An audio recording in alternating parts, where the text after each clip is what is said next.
तारक मेहता का उलटा चष्मामध्ये बापूजीच्या केसमध्ये त्याला एकदम गडबड होते युरिनला जायची. पायाचं दुखणं म्हणजे डायबेटिक न्यूरोपॅथी नाही आहे.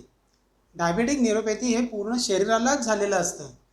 ते तुमच्या व्हायटल ऑर्गनला म्हणजे किडनी, लिव्हर, डोळे ह्याला पण अफेक्ट झालेलं असतं ऑलरेडी. फक्त ते जेव्हा समजतं तेव्हा ते एक्स्ट्रीम स्टेजला जातं.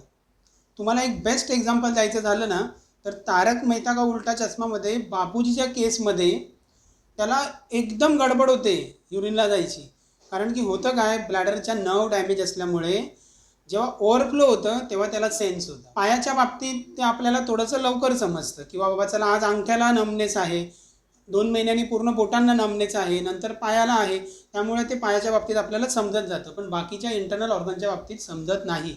त्यामुळे काळजी ही पूर्ण शरीराची घ्यायला लागते आणि त्यासाठीच योग्य उपचार आणि तुमची जीवनशैली हाच उपाय आहे डायबेटिक न्यूरोपॅथी रिव्हर्स करण्यासाठी.